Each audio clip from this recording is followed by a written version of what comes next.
Iran Israel जो कुछ भी उनके बीच हो रहा है उसको लेकर के ये पूरी कहानी देश में आ गई कि अरे तेल के दाम अब बढ़ेंगे, अब सरकार बढ़ाने वाली है। बस बढ़ ही गए, लोग पेट्रोल पंप तक चले गए टंकी फुल करवाने के लिए कि पता नहीं है भारत में तेल बचेगा कि नहीं बचेगा।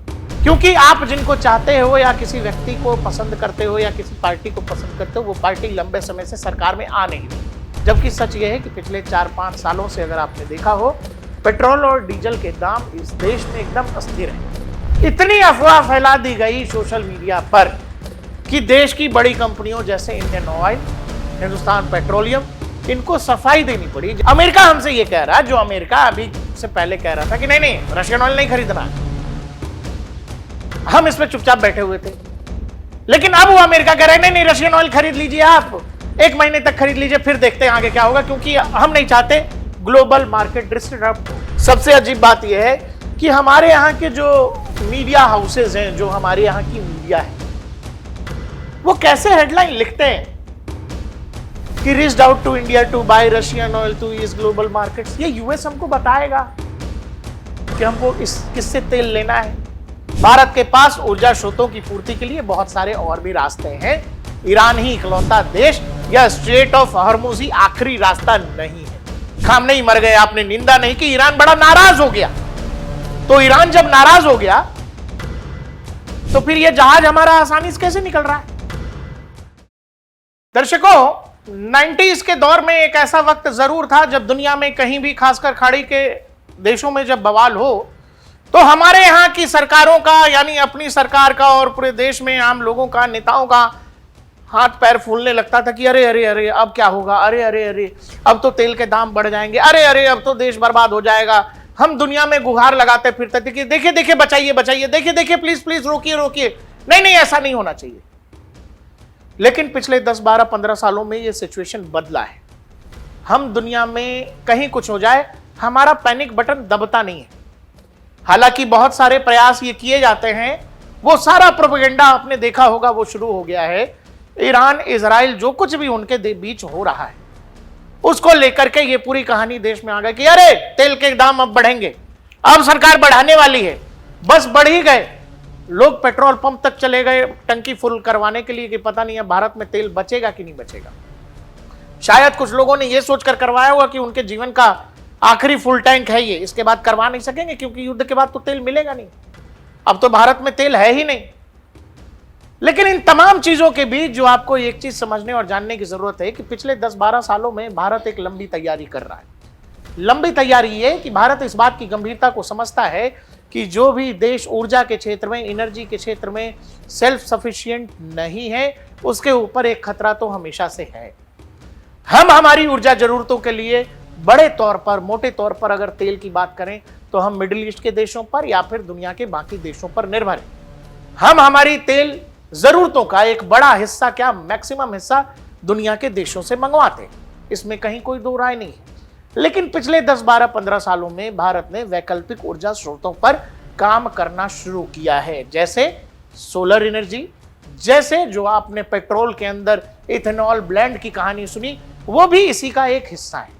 बाकी बहुत सारे स्तर पर अलग अलग तरीके के काम हो रहे हैं। लेकिन रह रह कर इस देश में कुछ ऐसे लोग हैं जो आपको ये बतलाते हैं कि आप किसी लायक नहीं, आपके बस का कुछ है नहीं। जबकि सच ये है दोस्त कि आज दुनिया में किसी भी बड़े काम में या किसी भी बड़े इवेंट में बगैर भारत के काम चलता नहीं है। बगैर भारत को सेफ पैसेज दिए किसी का काम नहीं चलता है। और दुनिया में कोई भी ताकत आज के दौर में भारत को नाराज नहीं करना चाहती।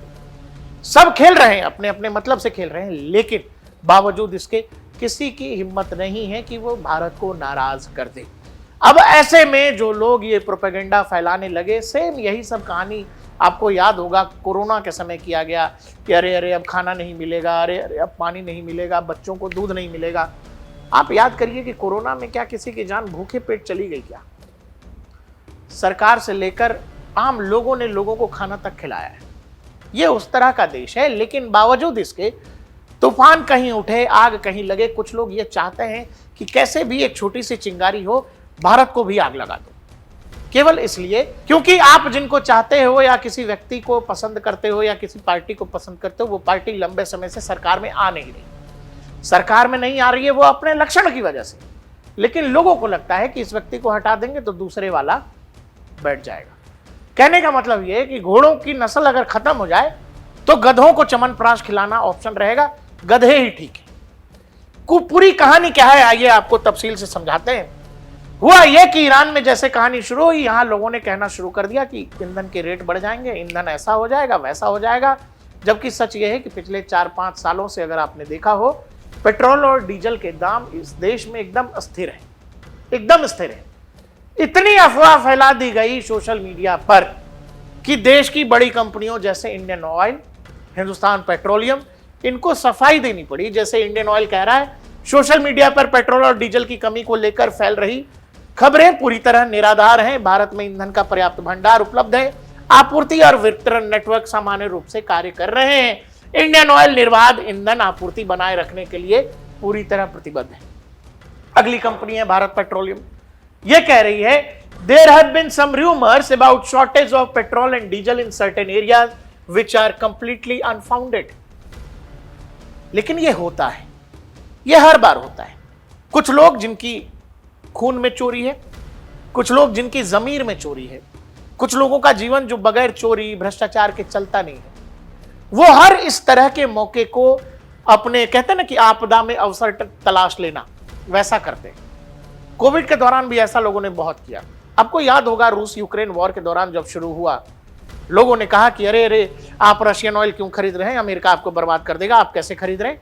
यूरोप के देश तमाम नाराज हो रहे हैं। लेकिन उस समय हमने क्या किया, हमारी ऊर्जा जरूरतें कैसे पूरी होंगी, किस तरह से पूरी होंगी, हमारे देश के लिए सही निर्णय क्या है, हमारे आम नागरिकों के लिए सेल्फ निर्णय क्या है।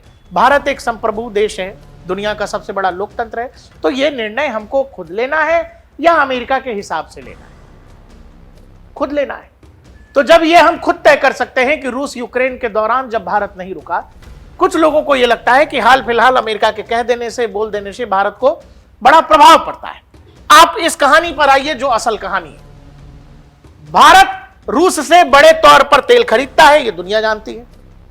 लेकिन आपको यह भी पता है कि पिछले एक आध साल में डोनाल्ड ट्रंप ने कम से कम 10 बार यह कहा होगा कि भाई मैंने बात कर ली है, इंडिया अब तेल नहीं खरीदेगा रूस से, नहीं खरीदेगा। ट्रंप बार बार बोलते रहे, लेकिन भारत की तरफ से कभी जवाब नहीं दिया गया। ट्रंप बस बोलते रहे, भारत की तरफ से ट्रंप जिस खुले तौर पर बोलते रहे, उसका खुले तौर पर इधर से कभी जवाब नहीं दिया गया। लेकिन भाई ट्रंप जो बोल रहे हैं और जो डाटा बोल रहा है, वो दोनों चीजें अलग अलग है। अभी हाल फिलहाल क्या हुआ, ईरान और इजराइल में जब बवाल शुरू हुआ, तो उसमें एक तरह की कहानी आई जिसमें यह कहा गया कि भाई reached out to India to buy Russian oil to ease global markets US ने यह कहा कि हमने अमेरिका, माफ करिए, हमने भारत से बात की है, हमने भारत से यह कहा कि आपको 1 महीने का समय देते हैं, चूंकि इधर वॉर चल रहा है तो हम नहीं चाहते ग्लोबल मार्केट जो है डिस्टर्ब हो, आप जो है रशियन ऑयल खरीदिए, कोई दिक्कत नहीं है हमको। इस बात को समझिएगा। अमेरिका हमसे यह कह रहा है, जो अमेरिका अभी से पहले कह रहा था कि नहीं नहीं रशियन ऑयल नहीं खरीदना है, हम इस पर चुपचाप बैठे हुए थे। लेकिन अब वो अमेरिका कह रहे हैं नहीं नहीं रशियन ऑयल खरीद लीजिए, आप 1 महीने तक खरीद लीजिए, फिर देखते हैं आगे क्या होगा, क्योंकि हम नहीं चाहते ग्लोबल मार्केट डिस्टर्ब हो। अब आगे क्या है, US allowed India to buy Russian oil to take little pressure off, says Trump, Delhi cites national interest. Nai Delhi ने यह कहा है कि it will continue buying Russian oil, rejects need for US permission. मतलब समझते हैं दर्शकों, मान लीजिए कोई हमारे बारे में कुछ भी बोल रहा है और आप अपना काम किए जा रहे हैं, लेकिन सामने वाला रोज बोल रहा है। डोनाल्ड ट्रंप पिछले 1 साल में 10 से 15 बार, शायद इससे भी ज्यादा बार, यह बोल चुके हैं कि मेरी बात हो गई है, अब नई दिल्ली जो है रशियन ऑयल नहीं खरीदेगी। और जब जब ट्रंप ने यह कहा, उस महीने भारत ने रशिया से ज्यादा ही ऑयल खरीद लिया। अब इनको यह पता है कि भारत अभी भी रशियन ऑयल खरीद रहा है, आगे मैं आपको डाटा दिखा दूंगा। और इनको यह भी पता है कि अब चूंकि स्ट्रेट ऑफ हॉर्मुज में एक तरह का ब्लॉकेड है, तो दुनिया के तमाम देशों में ऑयल को लेकर एक पैनिक बटन दबेगा। तो ये कह रहे हैं कि भारत रशियन ऑयल खरीद ले। क्यों खरीद ले? क्योंकि इनको यह भी पता है कि भारत के पास दुनिया में जो कुछ बड़ी ऑयल रिफाइनरीज हैं, उनमें से कुछ टॉप की रिफाइनरीज भारत के पास है। भारत यूक्रेन रशिया वॉर के दौरान जब वो अमेरिकी हमसे यह कहते रहे कि भाई आप रशियन ऑयल मत लेना, जब यूरोप रशिया के खिलाफ यूक्रेन के साथ खड़ा रहा, तब जानते हैं क्या हो रहा था? तब भारत यूक्रेन से रशियन ऑयल खरीद रहा था। उसी रशियन ऑयल को रिफाइनरी में भेजकर हम ज्यादा दाम पर यूरोप के देशों को बेच रहे थे और यूरोप के देश वही रशियन ऑयल हमसे खरीद रहे थे। मतलब नाक ऐसे न पकड़ के यूरोप के देश ऐसे पकड़ रहे थे, लेकिन एक तरफ वो यूक्रेन के साथ मिलकर के रशिया से लड़ रहे हैं, दूसरी तरफ वही रशियन ऑयल वो भारत से खरीद रहे हैं, दुनिया को दिखाने के लिए कि देखिए हम रशिया से तो नहीं ले रहे। लेकिन सच ये है कि अगर रशियन ऑयल यूरोप तक ना पहुंचे तो यूरोप का जीना मुहाल हो जाएगा। रशियन ऑयल और गैस अगर ना जाए यूरोप में तो यूरोप जिंदा ही नहीं रहेगा। यह दुनिया जानती है। रशिया ही यूरोप की ऊर्जा जरूरतों को पूरी तरह से पूरा भी कर सकता है।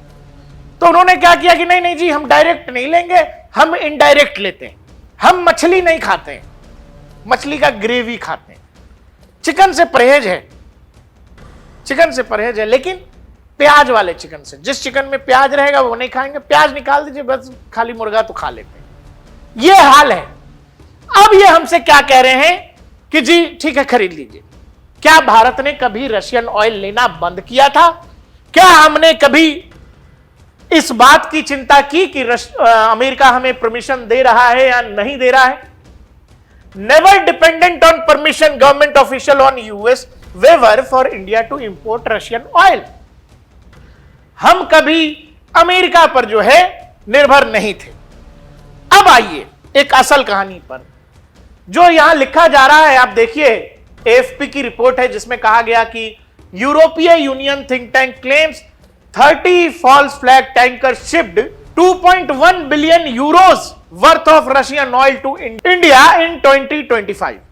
कहने का मतलब यह है, यूरोपीय यूनियन यह सोच रहा है कि 30 फॉल्स फ्लैग टैंकर्स जो हैं रशियन ऑयल जो है भारत में भेजे गए, जिनकी कीमत जो है 2.1 बिलियन यूरोज बताई। यह क्या होता है फॉल्स फ्लैग, यह भी मैं आपको समझा दूंगा। अब आप यह देखिए कि भारत सबसे ज्यादा तेल किन देशों से ले रहा है आज भी। यह मार्च की डिटेल है, यह मौजूदा समय तक की डिटेल्स हैं, यह देख लीजिए। टॉप 7 देशों में जब आप सबसे ज्यादा देखेंगे तो रूस पहले नंबर पर, दूसरे नंबर पर सऊदी अरब, तीसरे नंबर पर इराक, चौथे पर यूएई, पांचवें पर अमेरिका, छठे पर नाइजीरिया, सातवें पर कुवैत। भारत अपनी ऊर्जा जरूरतों का, तेल की जरूरतों का करीब 21% जो है रूस से ले रहा है। जबकि यूक्रेन रशिया वॉर के तुरंत बाद ये आंकड़े जो है, चूंकि रूस हमको सस्ता तेल दे रहा था, ये आंकड़े जो है करीब 41 to 45% चले गए, जो घटकर जब 21% पर आया है तो भी रूस ही नंबर 1 एक्सपोर्टर है हमारा। यानी तेल आज भी हम ज्यादा रूस से ही खरीद रहे हैं, लेकिन वो आंकड़े 40-45 से घट करके 21% पर आ गए। यानी जो ईरान इजराइल वॉर चल रहा है, अगर आप ये देखेंगे तो इसमें आपको ईरान का नाम नहीं मिलेगा। सऊदी अरब, इराक, यूएई जैसे देश जरूर हैं जिनके ऑयल शिपमेंट जो है स्ट्रेट ऑफ हॉर्मुज होकर आएंगे, लेकिन अरामको को अगर देखें, अरामको अब रेड सी वाला रास्ता लेगा तो सऊदी अरब के शिपमेंट्स तो आसानी से आ जाएंगे। यानी अब जो कहा जा रहा है कि भारत चलिए रूस से और खरीद लीजिए, यह भारत के लिए बहुत बेहतरीन मौका है कि भारत अब खुलेआम रूस से और भी खरीद सकता है। यानी ये आंकड़े 50% तक जा सकते हैं। अब आपने पीछे एक रिपोर्ट पढ़ी होगी जिसमें लिखा था फॉल्स फ्लैग शिपमेंट्स। ये देख रहे हैं फॉल्स फ्लैग टैंकर्स। ये क्या होता है फॉल्स फ्लैग टैंकर्स? ये जो आपको आंकड़ों में नंबर दिख रहा है 21%, और फिर भी रूस टॉप पे लग रहा है। सच ये है कि ये आंकड़े जरूर आपको यहां कम दिख रहे हैं, लेकिन सच ये है कि भारत ने रूस से तेल खरीदना कभी बंद ही नहीं किया। और ना ये आंकड़े केवल पेपर पे कम दिख रहे हैं, क्योंकि इसी में एक खेल जुड़ता है जो फॉल्स फ्लैग आपने देखा। ये फॉल्स फ्लैग टैंकर्स क्या होते हैं? फॉल्स फ्लैग टैंकर्स ये हुए कि मान लीजिए कोई मुंबई की टैंकर कंपनी है या शिपिंग कंपनी है, ऑयल शिपमेंट कंपनी है मुंबई की, लेकिन वो टेक्निकली मुंबई से हैंडल होती है, लेकिन उसका सारा कारोबार जो यूएई की किसी कंपनी को दे रखा है, यानी उसका काम धाम आना जाना कौन देख रहा है? यूएई की कोई कंपनी है। वो यूएई की कंपनी रूस में जाकर कच्चा तेल जो है उठाती है और लेकर के चल पड़ती है। दुनिया क्या मान रही है? दुनिया ये मान रही है ये तो यूएई की कंपनी है, यूएई का शिपमेंट जा रहा है, और वो आकर के यहां मुब्रा में या गुजरात में किसी पोर्ट पर जाकर के अपना कच्चा तेल निकाल दे रही। ऐसे सैकड़ों फॉल्स फ्लैग शिप्स जो हैं वो अभी भी जो है समंदर में हैं, और वो रेगुलर भारत में आकर के तेल देकर के चले जाते हैं। आपको एक दिलचस्प चीज बताता हूं जो हाल फिलहाल हुआ है। हाल फिलहाल यह हुआ है कि Russian crude to rescue ships carrying Russian oil head to India amid Middle East supply shock. Russian crude जो है ऑलरेडी भारत की तरफ चल चुका है, जो चलता ही रहा है, कभी रुका ही नहीं, लेकिन यह अब खुले में हो सकता है। जो अब तक भारत और रूस सैंक्शंस के डर से ये फॉल्स फ्लैग ऑपरेशंस एक तरह से चला रहे थे, मतलब जो मैंने आपको समझाया कि वो टैंकर जो किसी और देश में रजिस्टर्ड है, किसी कंपनी के नाम से रजिस्टर्ड है, वो आकर के भारत में तेल देकर के चले जा रहे हैं, यानी हमारी जरूरतों पर। और ऑन पेपर जो हम दिखा रहे हैं वो दुनिया देख रही कि अरे ये तो भारत ने बड़ा कम कर दिया अपना शिपमेंट जो है। एक और दिलचस्प चीज है जो आपको समझनी चाहिए, वो ये भारत को हुए तेल निर्यात का आंकड़ा सार्वजनिक नहीं करेगा रूस।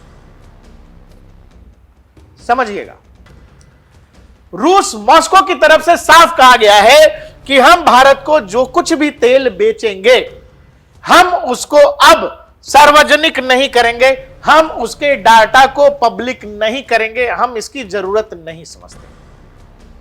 मतलब भारत और रूस दुनिया को जो तेल व्यापार दिखा रहे हैं वो तो ये है जो 20-21% है, इसके इतर 10-20-15% जो है ऐसा तेल आ रहा है जिसका हिसाब ऑन पेपर होगा ही नहीं, जिसको ईयू वाले कह रहे हैं, यूरोपीय यूनियन वाले कह रहे हैं कि भारत पीछे से भी तेल ले रहा है, भारत रुक नहीं रहा है।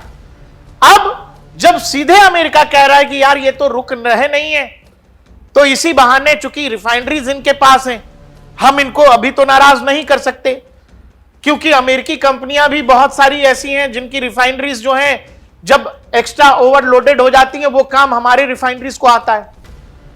तो क्या है कि ये चीजें ना तार एक दूसरे से सबके जुड़े हुए हैं, हवाबाजी फुल चल रही है।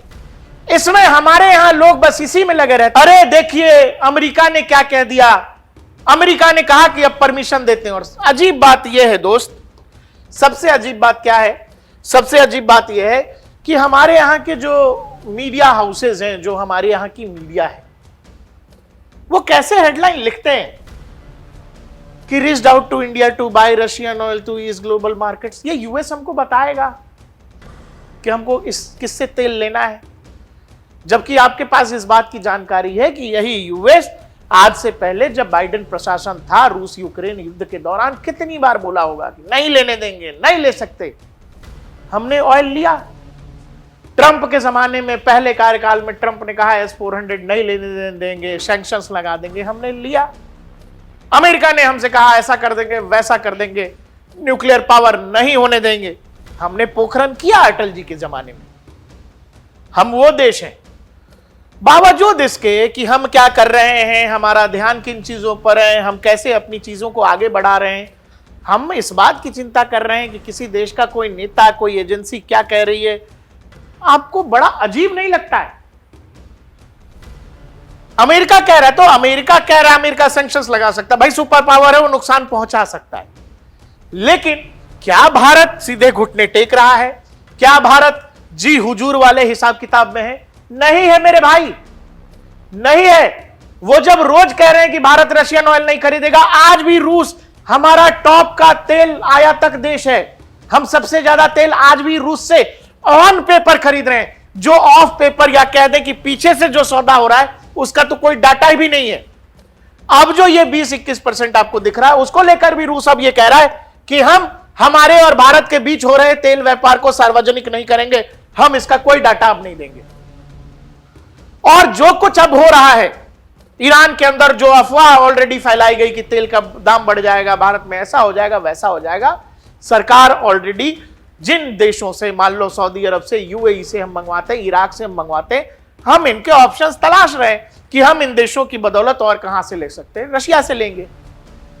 जो आपको 20-21% दिख रहा है उसमें अचानक एक बड़ा सर्ज आपको दिखेगा जिसमें 20-25%, 30% और ऐड हो जाएगा। भारत का अपना बफर जोन जो है पेट्रोलियम का, वो करीब 70 से 80 दिन का है। झूठी खबर चला दी जाती है कि भारत के पास 25 दिन का तेल बचा है और उस पर हम आप जैसे लोग पैनिक हो जाते हैं। चीजों को देखना समझने का जरिया बदलिए और थोड़ा दिमाग खोलिए। होता क्या है कि कई बार हमारी आपकी बेचैनी, हमारे आपके पैनिक बटन को दबाकर कुछ लोग कालाबाजारी का खेल खेलते हैं, कुछ लोग अपनी जेब भरते हैं।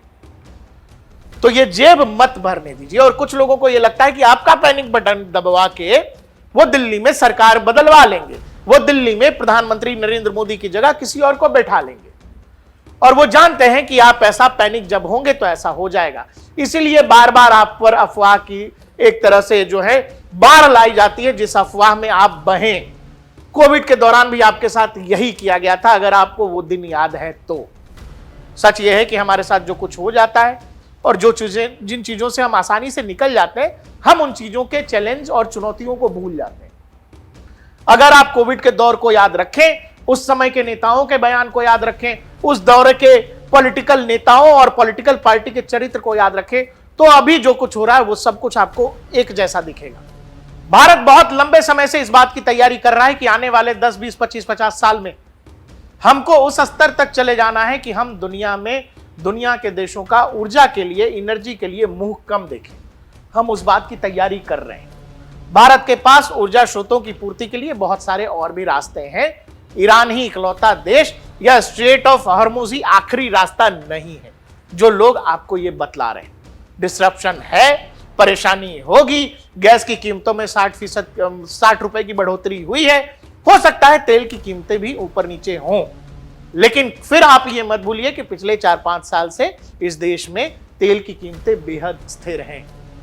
तो जब कहीं कुछ होता है तो थोड़ी बहुत हलचल होगी, इससे ना आप बर्बाद हो रहे हैं, ना मैं, ना ये देश, लेकिन लोग आपको ये बताएंगे, समझाएंगे कि ये मोदी की वजह से जो है ऐसा सब कुछ हो गया, नहीं तो बड़ा अच्छा चल रहा था। कुछ लोग तो ऐसा मानते हैं कि नरेंद्र मोदी ने नेतन्याहू के कान में फूंक दिया कि जाके ईरान को ठोक दो। ऐसे भी कलाकार हैं। आपको इस पूरे विश्लेषण पर क्या लगता है, पूरी कहानी पर क्या लगता है, और साथ ही ये कि क्या भारत में वाकई में आज भी वो दौर है जहां भारत दुनिया को देखता है, दुनिया को समझता है। ये वीडियो मैं खत्म करूं इससे पहले ये बात समझ लीजिए कि मिडिल ईस्ट के देशों से पिछले कुछ दिनों में, 2-3 दिनों में, भारत प्रतिदिन 50,000 से ज्यादा लोगों को निकाल रहा है। और जब ये लोग निकाले जाते हैं और जिन जहाजों में ये लोग लाए जा रहे हैं जो भारतीय हैं, आपको पता है जिस भी देश से ये लाए जा रहे हैं, हमारे जो प्लेन्स हैं उनके बगल में फाइटर जेट्स चलते हैं। कितने देशों को यह सुविधा मिल रही होगी तब जब तमाम देश आपस में उलझे हुए हैं, तमाम देश एक दूसरे पे गोला बारूद चला रहे हैं। इस बीच भारत के नागरिक विमान को उस देश का जो है फाइटर जेट सुरक्षा देता हुआ अपनी वायु सीमा से बाहर निकालता है। कितने देशों को यह मिल रहा होगा। एक और वीडियो जो आपके स्क्रीन पर दिखाई दे रहा है, अगर आप ध्यान से देखें, एक जहाज है जिसका नाम है पुष्पम। स्ट्रेट ऑफ हॉर्मुज में भयंकर ब्लॉकेड है, लेकिन उस ब्लॉकेड के बीच से पुष्पम धीरे धीरे निकल करके चला आता है। पुष्पम के बारे में जब आप पता करेंगे तो पता लगेगा कि यूएई की कंपनी का किसी का है, जो टेक्निकली मुंबई की किसी कंपनी का है। आप ये समझिएगा कि इस तमाम आपादापी में भी पुष्पम को कैसे ये सेफ पैसेज मिल गया और पुष्पम कैसे वहां से इतनी आसानी से निकल गया। आप इस बात की गंभीरता को समझिएगा कि हाइफा पोर्ट जो भारत के अंतर्गत है, चाबहार का पोर्ट जो भारत के अंतर्गत है, कैसे इन दोनों ही पोर्ट्स पर जो हमारे असेट्स हैं वो 100% सिक्योर्ड हैं, इन पर कहीं कोई हमला नहीं हुआ। हाइफा इजराइल के अंदर है, चाबहार ईरान के अंदर है। डिप्लोमेसी में सब कुछ ब्लैक एंड व्हाइट नहीं होता है। हमने ईरान को, लोगों ने कहा कि खामनेई मर गए, आपने निंदा नहीं की, ईरान बड़ा नाराज हो गया। तो ईरान जब नाराज हो गया तो फिर यह जहाज हमारा आसानी से कैसे निकल रहा है?